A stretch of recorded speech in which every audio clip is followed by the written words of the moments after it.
साथियों नमस्कार, मैं आपका शक्ति अम्बेडकर और आप देख रहे हैं ब्लू डीएनए मीडिया। चैनल को सब्सक्राइब करें, लाइक कमेंट व शेयर करें। आज हम मैडम सोनिया तंवर जो करनाल की जानी मानी एडवोकेट हैं, उनके पास पहुंचे हैं और उनसे कुछ समाज में जिस तरह के अत्याचार की, अपराध की घटनाएं हो रही हैं, सरकार से वह प्रशासन का फेलियर सामने आ रहा है। जी सोनिया नमस्कार, स्वागत है आपका हमारे चैनल ब्लू डीएनए मीडिया पर। सोनिया जी, जिस तरह से समाज में दिन प्रतिदिन अपराध की घटनाएं बढ़ती जा रही हैं और ज़्यादातर देखा जाता है कि एक दो मामले में तो देखा कि पुलिस के लोग ही ज़्यादा क्रूरता पे उतरे हैं। क्या पक्ष रखती हैं इस पे अपना? देखिए, मुझे ऐसा लगता है कि जो प्रशासन का जो रुख है ना शक्ति, वो अपनी ही व्यवस्था के खिलाफ है। खुद प्रशासन के अधिकारी जो हैं वो कानून व्यवस्था का सही से पालन नहीं कर रहे हैं, जिसकी वजह से दिन प्रतिदिन घटनाएं बढ़ती जा रही हैं। जहां पर प्रशासन को कुछ करना होता है वहां वो चुप रहता है, जहां कुछ नहीं करना होता वहां उनका रुख बहुत सख्त होता है। अभी अगर मैं बात करूं, रिसेंटली कई ऐसे मैटर हुए, back to back atrocity SC समाज के खिलाफ देखने को मिली। एक बहुत बड़ी एट्रोसिटी अभी इन दिनों निकल कर आई कुरुक्षेत्र से, लाडवा से, और सेम एक ऐसी एट्रोसिटी कैथल के पुंडरी से निकल कर आई। सोनिया जी, अब तक तो ये रेप मामले महिलाओं के साथ थे, लेकिन जो अब ये घटना जो है सबसे अलग है पूरे हरियाणा की, पुरुष के साथ है, जो कि अननेचुरल है बिल्कुल ही। तो और इसमें ये पाएगा कि जिम्मेदार पुलिस के लोग, जिन पे लोगों को भरोसा या उम्मीद रहती है कि शायद ये हमारी मदद करेंगे, वही क्रूरता की हद पार कर जाए। देखिए, वैसे तो मैं आपको बताना चाहती हूँ कि रेप अपने आप में एक अप्राकृतिक घटना है, चाहे वो किसी महिला के साथ हो या किसी पुरुष के साथ। लेकिन जब किसी पुरुष ने मीडिया के सामने आकर इस तरीके की बात कही, तो उससे एक बात तो स्पष्ट है कि इस देश में ना तो पुरुष सुरक्षित है ना महिला सुरक्षित है। और खासकर जब आरोप खुद प्रशासन पे लगे तो अपने आप में एक बहुत बड़ी घटना बन जाती है। तो मुझे ऐसा लगता है कि इन ऐसे पुलिस अधिकारियों के खिलाफ एक सख्त रुख सरकार को भी और प्रशासन के उच्च अधिकारियों को रखना चाहिए। उससे पहले इंद्रिका को गांव था चूरनी, वहां पे भी बड़ी खतरनाक घटना रही। वो घटना एक ऐसी थी, वाल्मीकि समाज का लड़का था, मैं खुद उस प्रोटेस्ट में शामिल थी, उस केस को बहुत नजदीक से मैंने देखा। मैं आपको बताना चाहती हूँ कि पुलिस ये मानने को ही तैयार नहीं थी कि ये मर्डर है। उनका ये कहना था कि ये एक नेचुरल डेथ है। लड़का पूरा जला हुआ था, उसके बावजूद भी पुलिस ये कह रही थी कि ये एक नेचुरल डेथ है। और मैं आपको बताना चाहती हूँ, आज भी हमारे लिए कोई बहुत अच्छे संदेश प्रशासन की तरफ से नहीं है, क्योंकि अभी भी पुलिस का ये कहना है कि एफएसएल की रिपोर्ट आएगी, हम तो तब बताएंगे। हमने पीजीआई से उसका मेडिकल कराया, बहुत बड़ा डिफरेंस करनाल पीजीआई की रिपोर्ट में और चंडीगढ़ पीजीआई की रिपोर्ट सबके सामने था। उसके बावजूद भी आज तक भी एफएसएल की रिपोर्ट नहीं आई है। लगभग 20-25 दिन होने वाले हैं और मुझे ऐसा लगता है कि कहीं ना कहीं ये सारा जो फेलियर है वो सरकार का और जो प्रशासन की प्रेजेंस है उसका है। सोनिया जी, जैसे मेन कैथल जिले में भी 2-3 घटनाएं उभर के सामने आई हैं। जैसे एक लड़का है अनुपकर, जो फौजी टेंट के नाम से दुकान चलाता था, उसके बर्फ के सुंबल से हमला, और कहीं एक ऐसी घटना पहले भी घट चुकी है। तो इस पे क्या कहना चाहेंगे? देखो, घटनाएं आए दिन हो रही है। करनाल के एसपी, कैथल के एसपी की एक अच्छी बात ये थी कि उन्होंने 1 से 2 दिन में ही मुलजिमों के पकड़कर और उनको शहर में घुमाया भी। हालांकि वो अगर कानून व्यवस्था के हिसाब से देखें तो बहुत गलत था और उन्होंने कानून को बिल्कुल अपने हाथ में लिया एसपी साहब ने, जो उन्होंने मुलजिमों को सड़क पर घुमाया और उनके बाल काटे। लेकिन अगर जनता के नजरिए से देखूं और मतलब न्याय के प्रति लोगों की आस्था बढ़ी रहे उस नजरिए से देखूं तो शायद उन्होंने बहुत सही किया। और कहीं ना कहीं लोगों में एक डर होना भी चाहिए कानून व्यवस्था को लेकर। अगर हर आदमी ये सोचे कि भाई हम तो कानून से डरते ही नहीं है, कानून से डरने की नहीं, कानून को समझने की जरूरत है और वो चीज लोगों के मन में होनी चाहिए। एक अभी हाल ही में ताजा 1-2 दिन पहले पुंडरी का भी एक मामला है, पुलिस आरसी के मामले में, जब क्यों लड़का कह रहा है कि 100 मीटर मेरा घर है, तो बीमार था, फिर भी पुलिस वाले उसको थाने में ले जाकर मारते हैं, तो लड़के को एडमिट करना पड़ता है। तो वही बात मैंने आपको बोला, एक गाड़ी का चालान काट दिया। पहली बात तो चालान काटने के बाद इंपाउंड करेंगे कोई जरूरी नहीं, करो ना करो, लेकिन फिर भी अगर आपने गाड़ी इंपाउंड कर ली, इंपाउंड करने के बाद वो जो चला रहा था उसको जेल में देना कितना जरूरी था, मेरा ये नहीं समझ में बात आई। उसको रात भर रखना कितना जरूरी था, ये भी बात समझ में नहीं आई। और चालान काट दिया। 21,000 के चालान की बात आई थी कि 21,000 का चालान काटा है, फिर भर देगा ना, मारने की क्या जरूरत थी। अगर हरेक चालान काटने वाले को पीटा जाएगा तो फिर जी मेरे अंदाजा है कि पूरे हरियाणा में मेरे ख्याल से कम 20-30 हजार चालान रोज कटते होंगे। फिर तो हर आदमी नीला हुआ फिरेगा, फिर तो हर आदमी मेडिकल में एडमिट होएगा। तो प्रशासन जो है, मैंने आपको बताया ना स्टार्टिंग लाइन में, कहीं तो बहुत सख्त है और कहीं उसका जो रिस्पॉन्स है वो बिल्कुल ही जीरो है। कितनी ऐसी चोरी की दरखास्तें हैं जहां पर स्कूटी गायब होगी, गाड़ी गायब होगी और वो नहीं पकड़ी जा रही हैं, उनकी चेकिंग नहीं हो रही है, लेकिन किसी ने हेलमेट नहीं लगाया या किसी के पास लाइसेंस इंश्योरेंस घर पे रखा हुआ है, उनके 21-21 हजार के चालान कट रहे हैं। मैंने वही कहा कि कहीं सख्त होने की जरूरत है, तो कहीं बिल्कुल ही रिस्पॉन्स नहीं देते। और सोनिया जी, जैसे अभी कुरुक्षेत्र में भी एक मामला हुआ था, नाबालिग लड़की के एक डॉक्टर, जिससे भगवान जिसको धरती का दूसरा कहा जाता है, उनकी ऐसी क्रूर सोच है कि, और सुना है कि वो पहले भी ऐसे मामलों में लिप्त रहा है। मैं उस लड़की से मिली थी, मैं उसके फादर से भी मिल के आई थी और मैं आपको बताना चाहती हूँ कि डॉक्टर के पास ऑलरेडी ट्रीटमेंट चल रहा था। डॉक्टर ने खुद लड़की के घर पे फोन करके ये कहा उसके फादर को कि भाई तू लड़की ने लिया और उसकी किडनी में प्रॉब्लम है। तो उसके फादर ने ये कहा कि भाई आज लेनी है कि कल ले आए, तो बोला आज ही लिया। तो उसने ये कहा कि जी आज तो हम आ नहीं सकते, हम कल आ जाएंगे। तो इसका मतलब तो ये है कि जब डॉक्टर शैली के फोन से और उस परिवार के फोन पे फोन जा रहा है तो वो उनसे अवगत तो है, ये तो कंफर्म है। और उसको ये भी पता है कि ये लड़की एक गरीब परिवार से है जी, माइनर है, और उसके बावजूद भी ऐसी घटना को अंजाम देना डॉक्टर परिसर में। और सबसे बड़ी बात ये है कि उस डॉक्टर के समर्थक भी हैं, जो नर्स हैं, उन्होंने इनडायरेक्ट वे से उस डॉक्टर को समर्थन करने का काम किया। उन्होंने ये कहा कि भाई वो जो रेणु भाटिया जी हैं उनके खिलाफ उन्होंने प्रदर्शन किया, भाई वो माफी मांगे। किस बात की माफी मांगनी चाहिए थी, किस बात की माफी मांगनी चाहिए थी? जो आपकी रिस्पॉन्सिबिलिटी थी, आपने अपनी रिस्पॉन्सिबिलिटी को नहीं निभाया। नहीं मैडम, इसमें एक चीज हो रहा है, एक नर्स उसमें ये भी कहती नजर आ रही है कि हमने पता है कि हमने इस डॉक्टर से अपने आप को कैसे बचाया। इसका मतलब वो जानती है, वो जानती हैं। और फिर भी वो, जब एक बात बताओ, एक माइनर लड़की, डॉक्टर कितनी देर देखता है सरकारी हॉस्पिटल का डॉक्टर? मैं यूं कह रही हूँ जी, 2 मिनट तो बहुत ही बड़ी बात है। किसी पेशेंट को हाथ लगा दे डॉक्टर, 2 मिनट तो बहुत बड़ी बात है। और वो लड़की वहां पर इतनी देर रही। जब ये अपने आप को बचा रही थी तो क्या इनकी ये जिम्मेवारी नहीं थी कि जो अंदर वो एक छोटी सी बच्ची है उसको भी बचा लिया जाए? लेकिन उनकी जिम्मेवारी उन्होंने नहीं निभाई। तो नहीं निभाई तो फिर ये उसी का ही नतीजा है कि आज पूरा समाज, पूरा देश उन नर्सों के समर्थन में नहीं। सोनिया जी, इन सब घटनाओं के बीच में एक बात और निकल के आती है, जैसे रेप अपराध की घटनाएं होती हैं, ऐसी एक्ट के मामले दर्ज होते हैं। पहले तो बात होते नहीं है, बढ़ते हैं लेकिन होते नहीं है, आसानी से उसके लिए भी धरने करने पड़ते हैं। लेकिन लोग आरक्षण स्टेट के खिलाफ बोलना शुरू कर देते हैं, जबकि आरक्षण एक प्रतिनिधित्व का मामला है, वो मामला ही अलग है, अपराध से तो मतलब नहीं है। देखो, मैंने आपको कहा कि कुछ लोगों को कानून व्यवस्था से कोई लेना देना नहीं है। उनका जन्म केवल विरोध करने के लिए हुआ है। आरक्षण जो है वो एक कानून व्यवस्था की एक देन है जो हमें मिली है संविधान के माध्यम से। मुझे यही नहीं पता कि क्यों नहीं मान रहे हैं। हम उनसे कुछ छीन नहीं रहे, जो हमें एक पर्टिकुलर चीज दी है हम वो मांग रहे हैं, इससे ज्यादा कुछ नहीं है। दूसरी बात यह है कि झगड़ा मारपीट का होता है, रोना SC/ST एक्ट का है। झगड़ा रेप का होता है, रोना आरक्षण का है। झगड़ा किसी से छेड़छाड़ का होता है, फिर SC/ST एक्ट के मुर्दाबाद के नारे लगाएंगे। मुझे तो यही नहीं समझ में आता कि रोना मतलब SC/ST एक्ट का है या जिस व्यक्ति के साथ वो घटना घटित हुई है या उसके प्रति भी कोई संवेदना आपके बीच में बची है। इस बात के ऊपर विशेष विचार करने की जरूरत है। सोनिया जी, जैसे अभी हाल में UGC आया था, उस पर भी बड़ा हल्ला मच गया था। कुछ लोग तो ये कहते दिखे कि हालांकि SC के लिए तो सुरक्षा कानून है, लेकिन उसमें OBC को शामिल किया गया। UGC का बड़ा बवाल मचा देश में, तो स्टे सुप्रीम कोर्ट तक चले गए, स्टे ऑर्डर हो गया। तो उस पर क्या क्या पक्ष है? देखो, ऐसा है, UGC जो है जिन लोगों के लिए बना था उन्होंने तो समझने का ना तो उसको प्रयास किया, ना उसके लिए उन्होंने आवाज बुलंद करी। उसके लिए एक ऐसा वर्ग UGC के पक्ष में आया जिसका उससे कोई लेना देना नहीं है, जिसको आप SC कह सकते हैं और मैं कहूँ तो चमार और वाल्मीकि कह सकते हैं, जो उसके पक्ष में आया। बाकी किसी ने उसका ज्यादा सा पक्ष किया नहीं, तो उनको उसका बेनिफिट मिलना भी नहीं, लेकिन फिर भी वो उसके पक्ष में खड़े हैं।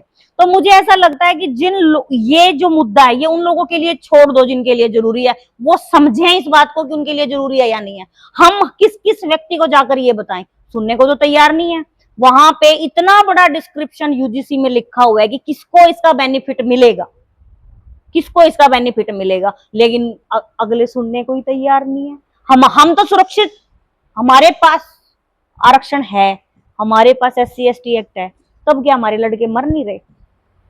रोहित वेमुला मरा था, और भी कई आए दिन सुसाइड हो रहे हैं। उन सब की जो एनालिसिस हुआ उन्हीं के आधार पे तो ये चीज हुआ था, नई गाइडलाइन सही थी। लेकिन कोई मानने को तैयार नहीं है। आप ये बताओ कि कब तक हम लड़ें, हर बार टारगेट पे हम क्यों रहें? आपको नहीं लगता कि उस फ्रंट लाइन में जहां पर सारी बुराई हम झेल रहे हैं या सारी गालियां जो हमें मिल रही हैं, वहां उस व्यक्ति को खड़ा होना चाहिए जिसको बेनिफिट मिलने वाला है? आपको नहीं लगता? हम लोगों को हम साथ दें वहां तक तो बात ठीक है, लेकिन कम से कम साथ खड़े होने तक का तो सहयोग करो।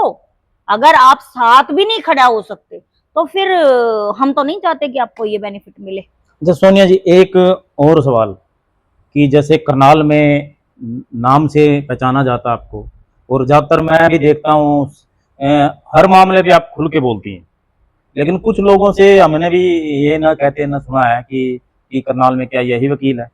तो इससे हमें तो ऐसा लगता है कि शायद आप ही कोई वकील है, क्योंकि वकील तो और भी है, अगर जिनमें बोलने की हिम्मत नहीं है तो क्या पक्ष रखती है? देखो ऐसा है, ये किसी भी व्यक्ति के व्यवहार के ऊपर निर्भर करता है कि वो बोलेगा या नहीं बोलेगा। अभी आप खुद ही बता रहे हो कि करनाल में अकेली वकील मैं तो हूं नहीं। मेरे हिसाब से जहां तक रजिस्ट्रेशन की बात है 3000 प्लस रजिस्ट्रेशन है। उसके अतिरिक्त भी आउटर साइड के वकील रोज आते हैं, लगभग 4000 के करीब वकीलों की अप डाउन होती है करनाल कोर्ट में। अब किसी को नहीं दर्द होता तो मैं क्या कर सकती हूँ? बोलो किसी की, देखो मैंने किसी की जुबान नहीं रोक रखी, या मुझे कोई विशेष लाइसेंस नहीं मिला हुआ। जो लाइसेंस उनके पास है वही मेरे पास है। उनके पास भी इतनी लंबी जबान है, मेरे पास भी इतनी लंबी जबान है। मैं अपनी जबान का इस्तेमाल करती हूँ, वो नहीं करते हैं। यानी दिल संवेदना की बात है, संवेदना की बात है। अगर अब कोई नहीं बोलना चाहता तो उसके लिए मैं क्या कर सकती हूँ? यानी कि जिसको किसी का दुख फील होता है तो वो बोलेगा, नहीं होता है तो चुप रहेगा। ये एक बहुत कॉमन सेंस की बात है। इस बात के ऊपर कुछ लोग, मुझे पता है, लोग मेरे बारे में ये बोलते हैं हर जगह पहुंच जाती है। अब हर जगह जाने में, अगर मैं करनाल से उठकर हिसार जा रही हूँ, हिसार से उठकर भिवानी जा रही हूँ, भिवानी से उठकर मैं चंडीगढ़ जा रही हूँ, तो भाई तेल मैं अपने पैसों का फूक रही हूँ, मैं किसी के पैसे लेके नहीं जाती। तेल मैंने फूका, अगर मैं कहीं पहुंच रही हूँ तो अपने पैसों से जा रही हूँ। तुम जाओ, किसी ने रोका थोड़ी है। गाड़ियां आप लोगों के पास भी हैं। अगर आप में केवल एक पाइया से जिगरे की जरूरत है, अगर वो पाइया जिगरा आपके पास है तो दिखाओ अपने जिगरे की ताकत। अच्छा सोनिया, करनाल का एक और मैटर बड़ा चर्चित रहा, जहां पर कैथल में बर्फ के सुओं से मारने की घटना हुई। तो एक गोंदर का मामला था जहां पर एक बच्चे को मार दिया गया था। तो उसके बाद 6 साल बाद रिएक्शन हो गया। हालांकि हम उसका समर्थन नहीं करते कि बहुत गलत बात है कि कानून को कोई हाथ नहीं ले सकता। तो उसमें भी आपने मुखरता से बात की, क्रिटिज्म झेलना पड़ा आपको। तो क्या सोचते हैं, कहाँ तक मामला चल रहा है? देखो हम उस मर्डर केस के समर्थक में या खिलाफ तो हम थे ही नहीं। ना हम समर्थन में थे, ना हम खिलाफ में थे। और जिन बच्चों ने ये काम किया है, मैं ये भी नहीं कह सकती कि जिन लोगों को पुलिस ने पकड़ा है उन्होंने ये काम किया, मैं ये भी नहीं कह सकती। लेकिन मैं इतना जरूर कहना चाहती हूँ कि हमने उसका विरोध नहीं किया। यानी किसी ने भी किया वो गलती है, वो गलती है और कानून उनको अपने हिसाब से सजा देगा। अब बात आ गई सिर्फ एक महिला की जिसने हमारे समाज को गाली बकी थी। मुझे दर्द उसके उन शब्दों से था जो उसने बोले थे, और जिसने भी उसका विरोध किया उसके शब्दों से किया।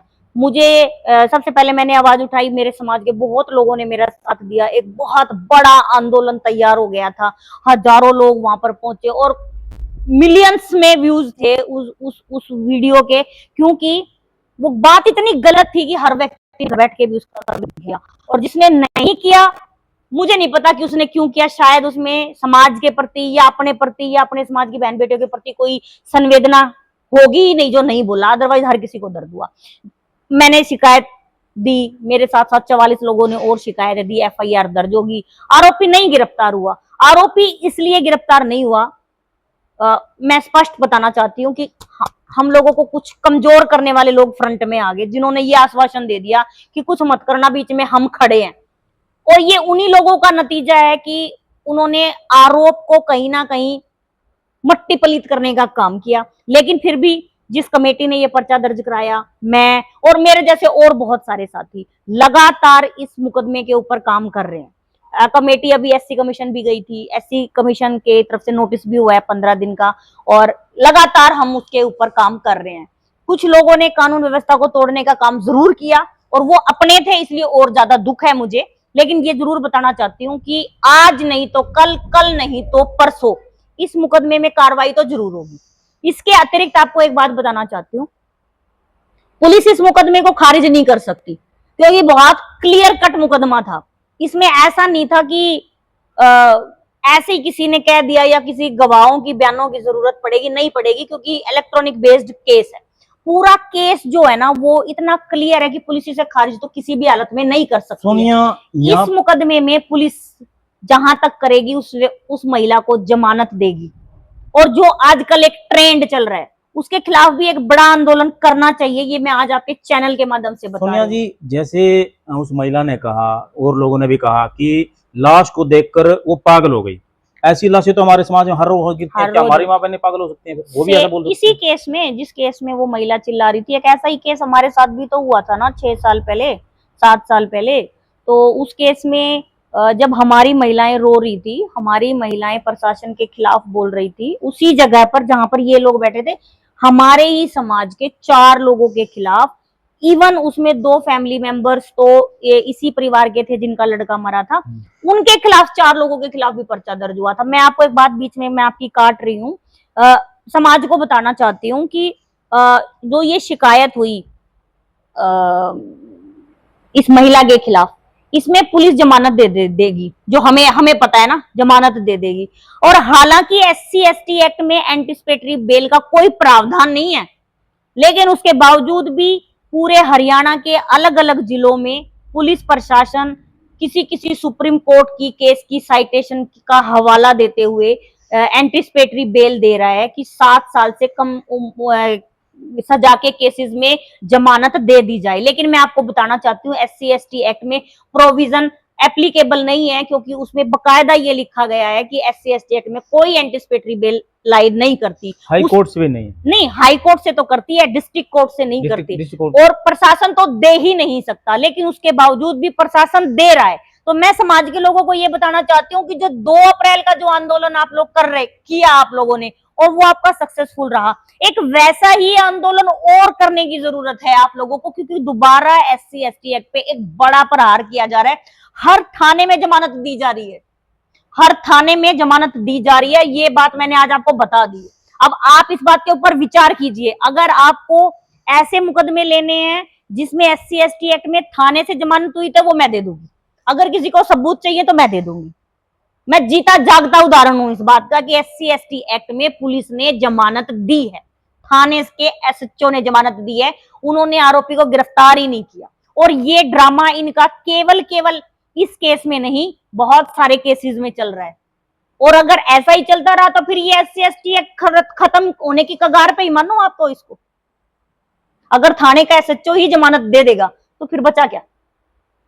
फिर तो जैसे बाकी के सारे मुकदमों में जमानत होती है, फिर तो ऐसे ही होती नहीं, है। ये तो एंटिसिपेटरी है। अगर जमानत की भी है तो हाई कोर्ट से इसका ऑर्डर जारी होता है जमानत देने का, बिल्कुल। और वो भी देखा जाता है कि होगी या नहीं होगी, होगी या नहीं होगी। केवल ऐसी परिस्थिति में दी जा सकती है कि मान लो विक्टिम जो अपराधी है, अगर उसको कोई बच्चा मंदबुद्धि है या कोई और परिस्थिति है, नहीं वो तो कंटेंट्स पे डिपेंड करता है। अगर कोई आदमी मंदबुद्धि भी है तो उसका भी मेडिकल सर्टिफिकेट देखना, ये देखना, वो देखना बहुत जरूरी है। और ऐसा भी नहीं है कि जो लोग मेंटली डिसेबल होते हैं वो जेल में नहीं जाते, जेल में भी जाते हैं। कानून ये कहता है कि तुम्हारा इलाज हम कराएंगे, समझ रहे हैं आप? कानून ये कहता है कि हम कराएंगे, अगर कोई बीमार है, कोई पागल है या कोई मेंटल है, उसका इलाज हम कराएंगे, कानून ये कहता है। भाई जेल में हमारे पास सारी सुविधाएं हैं। एक अंतिम सवाल और, कि जैसे कि आप बहुत अच्छा काम कर रही हैं समाज में, आवाज मुखरता से उठाती हैं, अपने गृह जिला करनाल से बाहर निकल के भी दूर हरियाणा भर में जाती हैं, तो बहुत से लोग इस पे ये लगता है उनको कि सोनिया राजनीति कर रही है, तो अभी तो चुनाव भी बहुत दूर है, या ये कितनी सच्चाई है? नहीं, इसमें तो सारी सच्चाई है। मैं तो बहुत सालों से राजनीति कर रही हूँ और बिल्कुल क्लियर कट है, अगर मेरे आवाज उठाने से मेरे समाज का भला होता हो या किसी भी समाज का भला होता हो तो भाई हम तो ऐसी राजनीति करेंगे। मैं उन लोगों से बेहतर हूं जिन गूंगे लोगों को हमने राजनेता बनाया, जो कभी हमारे मुद्दे पे नहीं बोलते, जिनके सांस नहीं पटते, जिनको यही नहीं पता समाज में हो क्या रहा है। आज बड़े बड़े लीडर, आप उनका इंटरव्यू लेने जाओ, किसी भी बड़े लीडर का, मैं ऐसा भी नहीं कह रही कि मेरे समाज के पास जाओ या किसी के पास भी जाओ, आप किसी के पास भी जाओ, आप जैसे ही उनके पास जाओगे ना, वो यूं कहेंगे कौन सा मैटर, उन नहीं मेरा समाज में होया आगे। उनको यही नहीं पता कि समाज में हुआ क्या। तो मैं ऐसी लीडर में बनना ही नहीं चाहती।